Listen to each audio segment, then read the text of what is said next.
చేయలేదు. నిన్న క్లాసెస్ జరిగాయి నాకు. ఓకే ఓకే సరే అండి. నెక్స్ట్ స్టార్టింగ్ జనరల్గా ఏంటంటే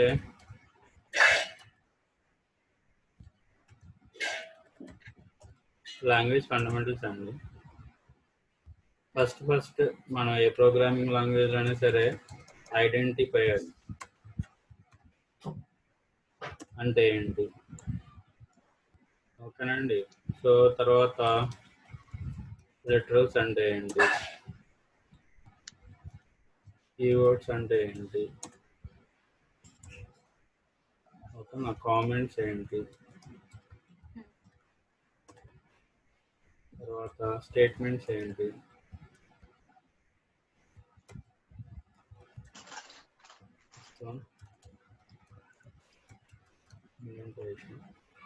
ఇలా వస్తాయండి. సో ఫస్ట్ వన్ అంటే ఇవన్నీ కాదు, ఓకే అండి, మినిమం బేసిక్స్ అనమాట అండి. ఇవి మినిమం బేసిక్స్ అనమాట. ఫస్ట్ టాపిక్ వచ్చేసి ఐడెంటిఫైయర్స్ అండి. ఏ ప్రోగ్రామింగ్ లాంగ్వేజ్లో అయినా సరే ఫీచర్స్ కోడింగ్ స్టార్టింగ్లో, ఓకేనండి, ఇది లేకుండా ఉండదు, ఓకేనండి, కంపల్సరీ ఉండాలి. A name in any programming language అండి, దాన్నే మనం ఏమంటాం అంటే ఐడెంటిఫైయర్ అంటాం.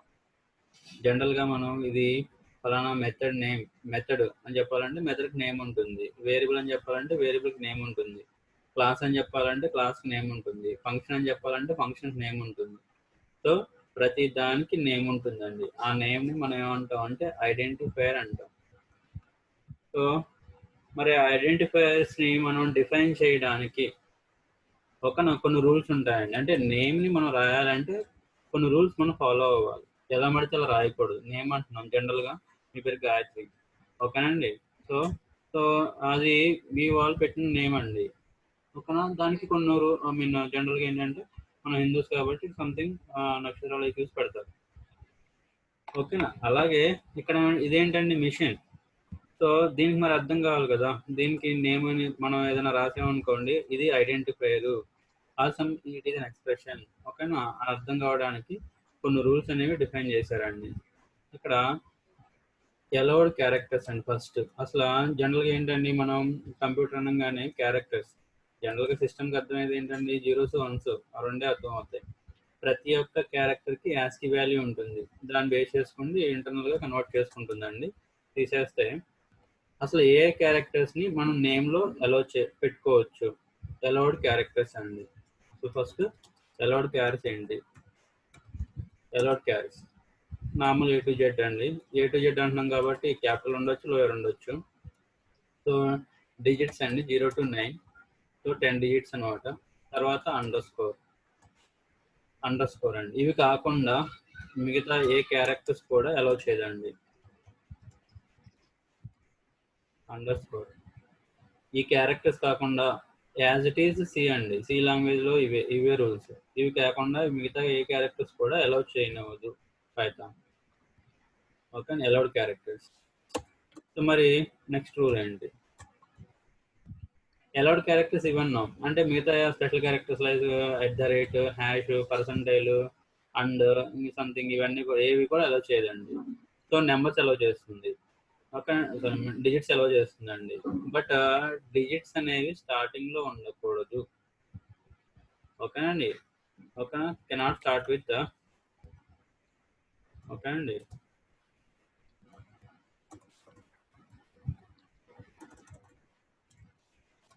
కెనాట్ స్టార్ట్ విత్, ఓకేనండి, డిజిట్ అండి.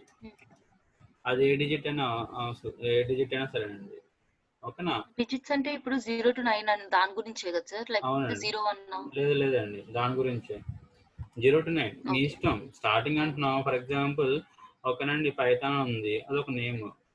సో ఫస్ట్ క్యారెక్టర్ ఏంటండి, ఓకేనా. So P, it is alphabet అండి, not digit, not underscore, alphabet. ఇక్కడ ఏమంటున్నాం అండి, కెనాట్ స్టార్ట్ విత్ డిజిట్ అండి, ఓకేనా. అంటే డిజిట్స్ స్టార్ట్ అవ్వకూడదు. అలా లైక్ ఎలా అంటే 1 python 2 python or 1 2 3 python, so ఇలాగ స్టార్ట్ అవ్వకూడదు. సో ఓకేనండి, అది ఎగ్జాంపుల్స్ వచ్చినప్పుడు క్లియర్గా ఉంటుంది, చూద్దాం. సో లేదు అనుకుంటే ఇక్కడ for example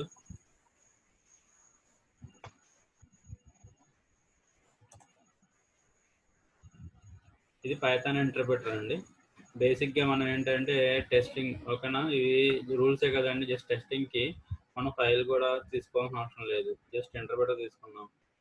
so first rule ఏంటంటే అలౌడ్ క్యారెక్టర్స్, ఓకేనా, ఆల్ఫాబెట్స్ అన్నాం. జనరల్గా పైథాన్ అని ఇస్తున్నానండి. So in case of Java or సి++లో మనం నేమ్ రాయాలంటే అక్కడ డేటా టైప్ చెప్పాలి, or int x int y అని. ఓకేనా, రూల్స్ పక్కన పెట్టండి, ఇంట్ ఎక్స్ ఇంట్ వై అని చెప్పి మనం రాయాలి. But Python is dynamically typed అండి, డేటా టైప్ ఉండదు, డైరెక్ట్గా నేమ్ రాయాలి. మనం డైరెక్ట్గా నేమ్ రాస్తే ఎలా చేస్తుందా అంటే చేయదు. ఇప్పుడు ఇక్కడ అన్నాం ఫస్ట్ అదే రాసాం, ఇంతకుముందు పైథాన్ అని డిఫైన్ చేసి ఉంటే దాని వాల్యూ వచ్చేస్తుంది. సో ఫస్ట్ మనం డిఫైన్ చేసాం కాబట్టి లేదు, కాబట్టి ఏదో ఎర్రర్ వచ్చింది.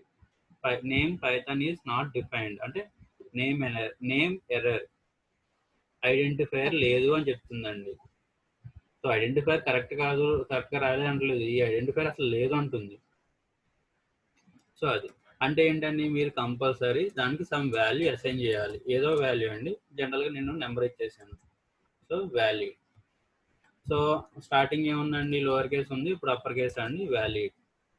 ఓకేనా, స్టార్టింగ్ నేను ఏంటండి అండర్ స్కోర్ పెట్టానండి, ఇట్ ఈస్ వ్యాలిడ్.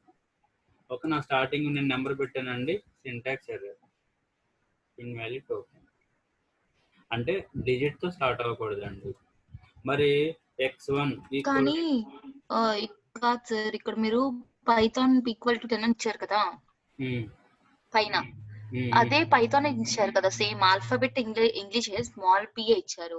మరి అప్పుడు ఎందుకు అవ్వాలా? కింద ఈక్వల్ టు 10 అని పెట్టినప్పుడు లాస్ట్ లో ఎందుకు అయింది?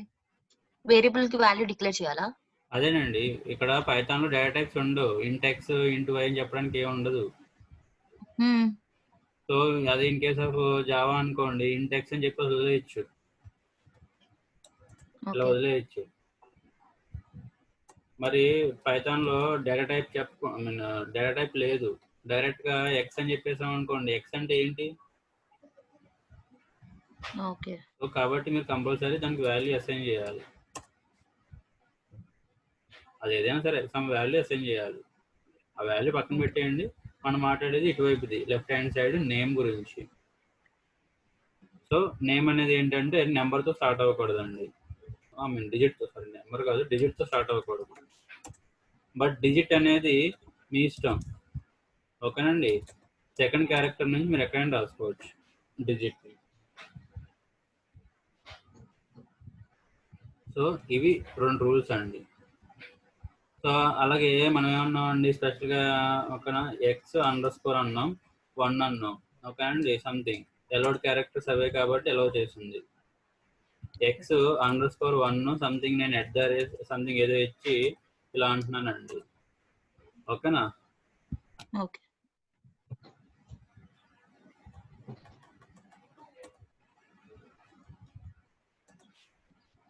సో ఇన్వాలిడ్ సింటాక్స్ హ్యాష్ తీసుకుంది అంటే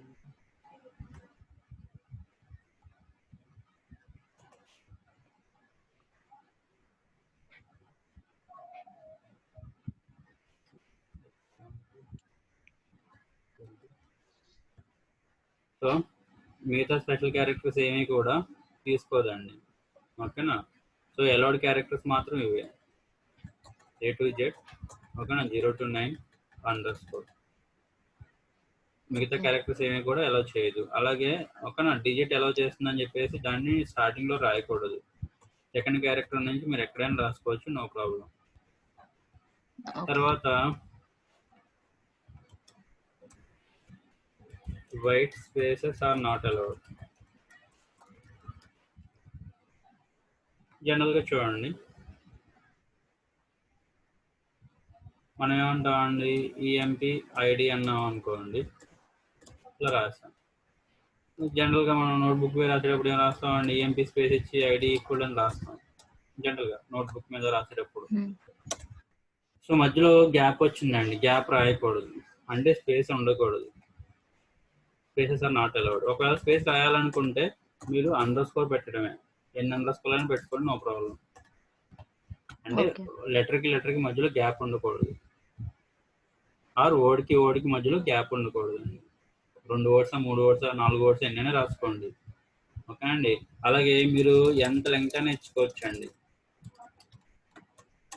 but it is never recommended. అంటే అంత పేరు ఇచ్చామనుకోండి, మనం ప్రొనౌన్సియేషన్లో అది దాన్ని కాల్ చేయడానికి ఓకే అండి మీనింగ్ఫుల్గా ఉండదు, అంత రీడబుల్గా ఉండదు. సో అది కాబట్టి సో అప్రాక్సిమేట్లీ 15 క్యారెక్టర్స్ అంటారండి. అది యాక్చువల్గా రూల్ అయితే కాదు, మీరు ఎంత నేర్చుకోవచ్చు. జనరల్గా ఏంటంటే రికమెండెడ్ 15 క్యారెక్టర్స్ అండి, అంతకుమించి ఎక్కువ వాడకూడదు అంటారు. White spaces are not allowed అండి. తర్వాత కీవర్డ్స్ అండి, దాన్ని మనం ఏమంటామండి రిజర్వ్ వర్డ్స్ అంటాం. Keywords are not allowed. So పైథాన్లో ఓకేనా 35 కీవర్డ్స్ ఉన్నాయండి. సో 35 కీవర్డ్స్ కూడా మనం రాయకూడదు. జనరల్గా సిలో వినే ఉంటాం, ఇఫ్ అనేది కీవర్డ్, సో ఇలా రాయకూడదు ఇన్వాలిడ్. సో ఫర్ అనేది కీవర్డ్, జనరల్గా సిలో చూసిందే. ఫర్ అనేది కీవర్డ్ రాయకూడదు. తర్వాత వైల్ అనేది కూడా కీవర్డే, సిలో చూసినాయండి. ఎల్స్ అనేది కూడా కీవర్డ్. సో కీవర్డ్స్ ఏవి కూడా, ఎందుకంటే ఆల్రెడీ ఆ వర్డ్స్ని రిజర్వ్ చేసేసారండి. సో ఎల్స్ అంటే ఇది, ఇఫ్ అంటే ఇది, ఫర్ అంటే ఇది అని చెప్పేసి ఆ నేమ్స్ని మళ్ళీ మనం మన నేమ్స్ కింద యూజ్ చేయకూడదు. So that is nothing but keywords are not allowed. Okay అండి. ఇప్పుడు ఇక్కడ మీరు అబ్జర్వ్ చేస్తే కేస్ సెన్సిటివ్ అండి. జనరల్గా ఇఫ్ అనేది కీవర్డ్, బట్ ప్రొనౌన్సియేషన్ ఇఫ్ చూడండి, ఇఫే కాదు బట్ ఏంటండి ఐ క్యాపిటల్. సో లోయర్ ఓకేనా, ఇది కీవర్డ్ అండి. క్యాపిటల్ ఐఎఫ్ ఇది ఓకేనా నాట్ ఏ కీవర్డ్.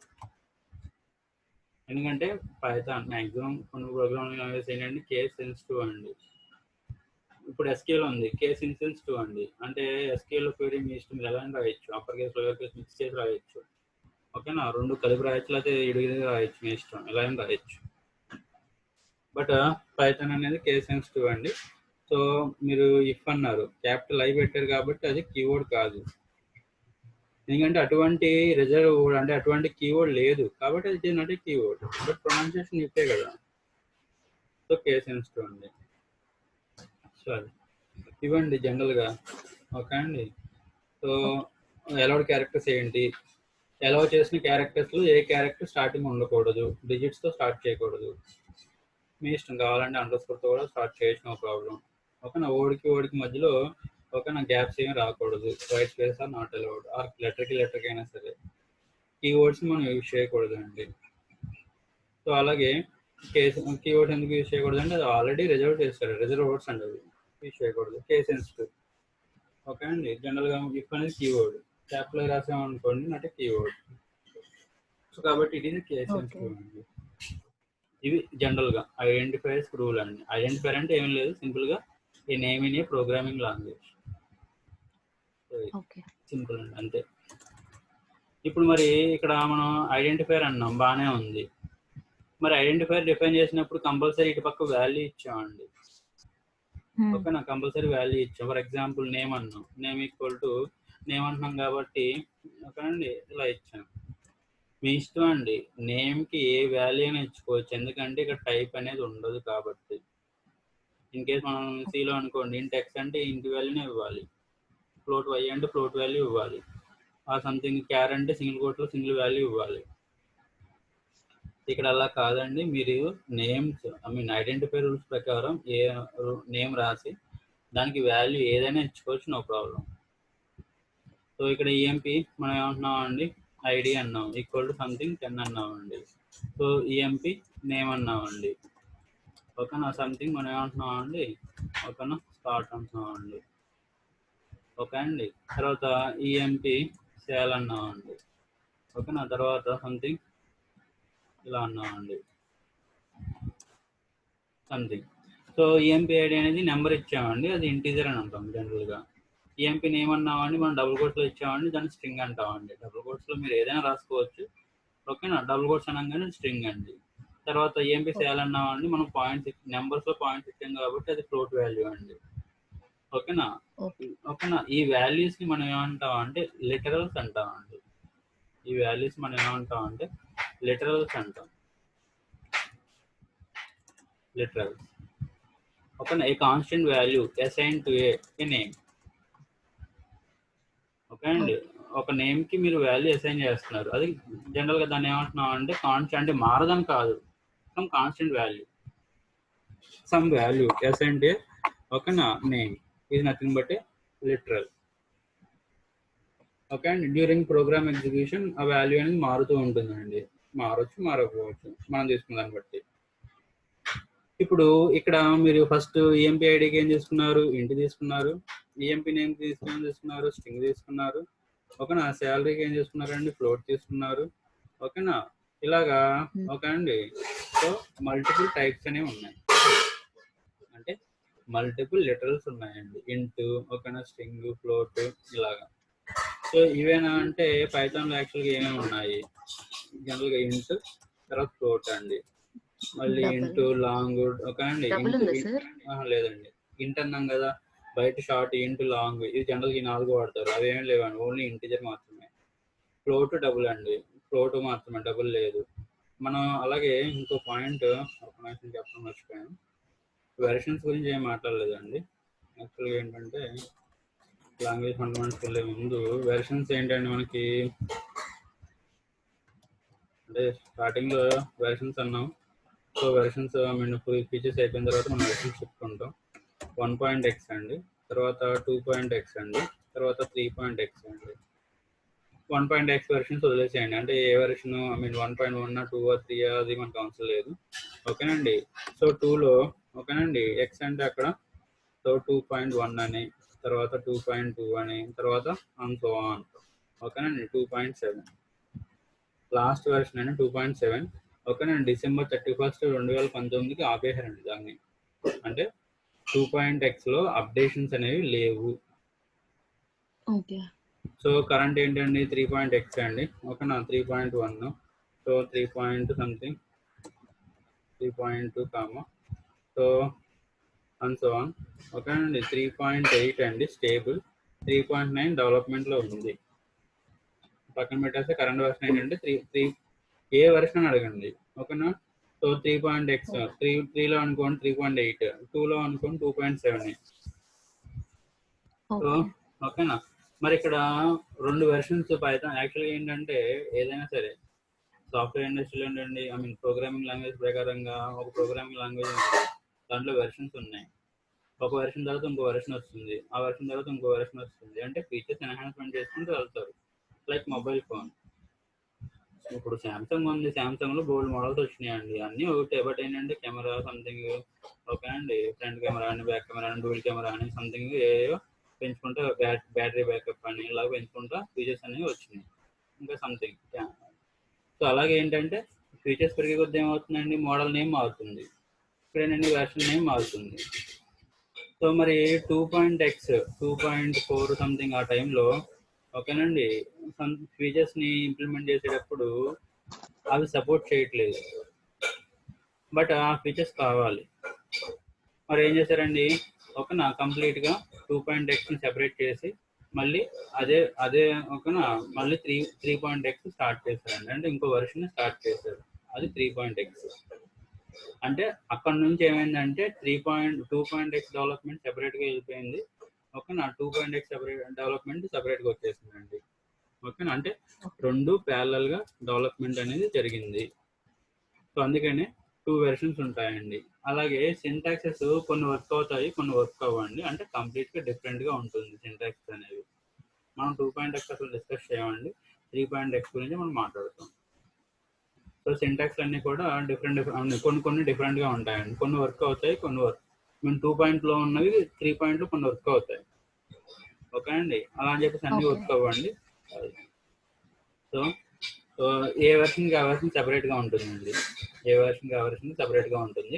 అందుకని మీకు డాక్యుమెంటేషన్ చూపించినప్పుడు ఇక్కడ 2 డాక్యుమెంట్స్ యాక్చువల్గా ఏంటండి హైయర్ వెర్షన్ వచ్చినప్పుడు లోవర్ వెర్షన్ డాక్యుమెంట్ ఉండదు. ఎందుకంటే లోవర్ వెర్షన్ ఆ లోవర్ వెర్షన్కి ఏం చేస్తారు, హైయర్ వెర్షన్లో ఉన్న ఫీచర్స్ జస్ట్ యాడ్ చేస్తారు అంతే. దాన్ని మనం ఏమంటాం, హైయర్ వెర్షన్ అని చెప్తారండి. బట్ ఇక్కడ అలా కాదండి. 2.x సెపరేట్ డాక్యుమెంటేషన్ ఉంటుంది, 3.x సెపరేట్ డాక్యుమెంటేషన్ ఉంటుంది, దేనికైనా సెపరేట్. సో అది కంప్లీట్ డిఫరెంట్ అనమాట అండి. మనం డిస్కస్ చేసేది ఏంటంటే 3.x అండి. సో లిటరల్స్ లో ఏంటంటే ఫ్లోట్ ఒకనా డబుల్ 2.x ఉన్నట్టుందండి, ఒకనా లాంగ్ కూడా ఉన్నట్టుంది. సో బట్ మనం చెప్పుకునే ఏంటంటే కంప్లీట్ 3.x అండి, ఓకేనా. సో ఇంటూ ఫ్లోట్, తర్వాత కాంప్లెక్స్ అండి. కాంప్లెక్స్ మ్యాథమెటిక్స్ అంటామండి. A x plus a x plus b అదే ఇలా ఉంటాయండి, ఏ ప్లస్ బికి ఇలా అండి. ఈ ఇలా ఉంటాయి చూడండి complex numbers. Real roots and imaginary roots అని చెప్పేసి మ్యాథమెటిక్స్ లో మనకు వస్తాయండి, ఓకేనా. అటువంటి టైప్ మనం ఏమన్నా చేయాలి అంటే క్వాడ్రాటిక్ ఈక్వేషన్స్ కి మనం ఏమన్నా రూట్స్ ఫైండ్ అవుట్ చేయాలన్నప్పుడు జనరల్ గా ఇంటూ వాడొచ్చు అంటే వాడొచ్చు, ఫ్లోట్ వాడొచ్చు అంటే వాడొచ్చు, నో ప్రాబ్లం. బట్ ఒకవేళ రూట్స్ లేవనుకోండి, సో అంటే స్క్వేర్ రూట్ ఆఫ్ -1 దానికి రూట్ దానికి ఓకేనా డిఫైన్ వాల్యూ లేదు. దాన్ని ఏంటంటే మ్యాథమెటిక్స్ లో ఒక టైంలో 1960s ఆ టైంలో ఏంటంటే ఒక ఆయన స్క్వేర్ రూట్ ఆఫ్ -1 ని ఐ కింద డిఫైన్ చేశాడండి. ఓకే, ఐ కింద డిఫైన్ చేశాడు. అప్పటి నుంచి మనకి ఏంటంటే ఓకే అండి ఇక్కడ అదేనండి ఏ ప్లస్ బిఐ సంథింగ్ ఇలా చెప్తారండి. సో ఇక్కడ ఏంటంటే ఐ వాల్యూ ఎంత ఏమొస్తుందంటే I equal to square root of -1 అండి. జనరల్గా మనం రూట్స్ ఫైండ్ అవుట్ చేస్తాం క్వాడ్రాటిక్ ఈక్వేషన్కి. B square -4ac by okay అండి స్క్వేర్ రూట్ ఆఫ్ సంథింగ్ ఏదో ఫార్ములా ఉందండి, minus B plus or minus square root of B square -4ac by 2a. That is the quadratic equations roots find out చేయడానికి అండి. అక్కడ మీకు ఎప్పుడైతే SQRT square root లో negative value వచ్చింది అనుకోండి, దానికి రూట్స్ లేవు, నెగిటివ్ వాల్యూస్ రూట్స్ లేవండి. దీనికి ఏం చేస్తారండి, square root of -1 into okay అండి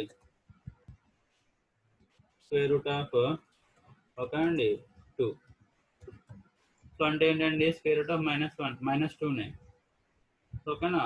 ఇప్పుడు స్క్వేర్ రూట్ ఆఫ్ 2కి వాల్యూ ఉంది, -1కి వాల్యూ లేదు, ఓకేనా. 2 వాల్యూ సంథింగ్ ఎంతో అనుకోండి, సంథింగ్ ఇలా అనుకుంటే ఓకేనా పక్కన ఐ పెడతారండి మ్యాథమెటిక్స్ లో. ఐ అంటే స్క్వేర్ రూట్ ఆఫ్ -1 అండి. అంటే ఈ యొక్క క్వాడ్రాటిక్ ఎక్స్ప్రెషన్ కి రియల్ రూట్స్ లేవు, ఇమాజినరీ రూట్స్ ఉన్నాయని చెప్పి చెప్పడానికి. అటువంటి అనుకున్న డేటా మీకు ఏమన్నా కావాలనుకుంటే పైథాన్ లో ఉందండి కాంప్లెక్స్. తర్వాత వచ్చేసి బూల్, ఓకేనా. బూలియన్ సిలో 1 అంటే ట్రూ, 0 అంటే ఫాల్స్ అని చెప్పేసి మనం చెప్పుకుంటాం, ఓకే అండి. ఇఫ్ 1 అంటే ట్రూ అని ఆర్ ఇఫ్ 0 అంటే ఫాల్స్ అని చెప్పేసి వస్తుంది. ఎప్పుడైతే కండిషన్ 1 అయిందో అక్కడ ట్రూ కండిషన్, 0 అయితే ఫాల్స్ కండిషన్ అండి. అలాగే పైథాన్ లో ట్రూ అంటే ట్రూ, ఫాల్స్ అంటే ఫాల్స్ అండి. 1 అంటే ట్రూ, 0 అంటే ఫాల్స్ అని కాదు. సో అటువంటి టైప్ మనం చెప్పడానికి బూల్ వాడతాం. కామన్ గా స్ట్రింగ్ అండి, స్ట్రింగ్ ఓకే అండి. జనరల్ గా స్ట్రింగ్ ని పైథాన్ లో ఓకేనండి సింగిల్ కోట్స్ అన్నా స్ట్రింగే, డబుల్ కోట్స్ అన్నా స్ట్రింగే, ట్రిపుల్ కోట్స్ అన్నా స్ట్రింగేనండి. సో అంటే 3 రకాలుగా మనం రిప్రజెంటేషన్ చేయొచ్చు అండి. మీరు ఎలా అయినా రిప్రజెంటేషన్ చేయొచ్చు. ఇక్కడ మనం డేటా టైప్స్ గురించి ఏం మాట్లాడలేదు, జస్ట్ లిటరల్స్ గురించి మాట్లాడుతున్నాం అంతేనండి. సో ఇవండి కామన్ గా వాడే లిటరల్స్ అండి, into, float, complex, bool, string. ఇవి సింగిల్ వాల్యూస్ అండి, ఓకేనా. నాకు ఇంటూ వాల్యూస్ 4 కావాలి, ఓకేనా. మరి ఫ్లోట్ వాల్యూస్ 4 కావాలి. సో ఏం చేయాలి, ఏరియాకి వెళ్ళొచ్చు. బట్ ఏరియా అనేది ఏంటి అంటే సో పైథాన్లో ఏంటండి ఓకేనా సేమ్ యాజ్ సి లాగా అండి, బట్ ఓన్లీ సింగిల్ డైమెన్షన్ లాగానే, ఓకేనా. సో మరి వాటికి గ్రూప్ ఆఫ్ వాల్యూస్ కావాలంటే వాటికి ఏం వాడతాం, డేటా స్ట్రక్చర్స్ అని చెప్పేసి వాడతామండి. అంటే డేటా సెచెస్ అంటే లింక్ లిస్ట్ అవి కాదండి. పైథాన్లో ప్రీ డిఫైన్ డేటా సెచెస్ కొన్ని ఉన్నాయి, అవి యూజ్ చేస్తామండి. సో అది ఓకేనా. అవి లెటర్స్ కింద రావు. జనరల్గా లెటర్స్ అంటే ఇవే into, float, complex, bool, string. Some వాల్యూని మనం రిప్రజెంటేషన్ చేయాలి అంటే ఇవి యూజ్ చేస్తామండి. సో అది మనం డేటా టైప్స్ చెప్పినప్పుడు వస్తాయండి. ఇంట్ వాల్యూస్ని ఎలా ఇవ్వాలి, ఫ్లోట్ వాల్యూస్ని ఎలా ఇవ్వాలి, కాంప్లెక్స్ వాల్యూస్ని ఎలా ఇవ్వాలి. సో అవన్నీ అప్పుడు చూస్తాం. జస్ట్ ఇక్కడ ఏంటంటే లెటర్లు అంటే కాన్స్టెంట్ వాల్యూ. మందే ఒక నిమిషం ప్యాకెట్ తీసుకున్నా పొద్దున్న కడగడానికి ప్యాకెట్ తీసుకున్నా. అంత ప్లేస్ కడిగేసావా? ఇక ప్యాకెట్ తీసుకున్నా, అంత ప్లేస్ కడిగేసావా?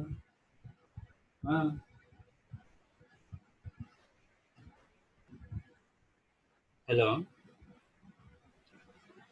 చెప్పండి సార్.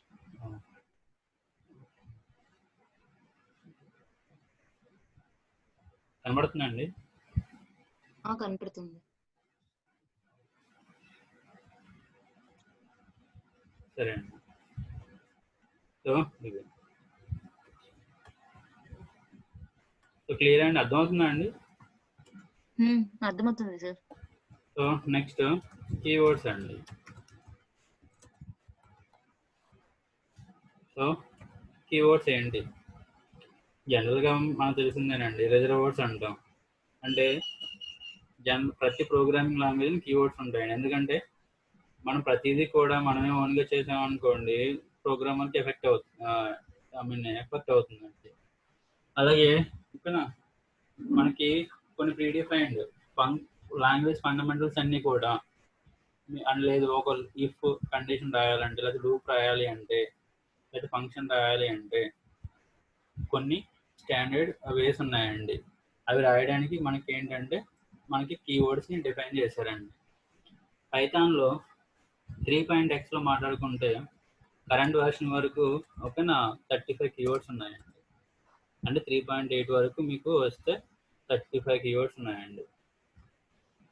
ఓకే. సో ఒక నిమిషం.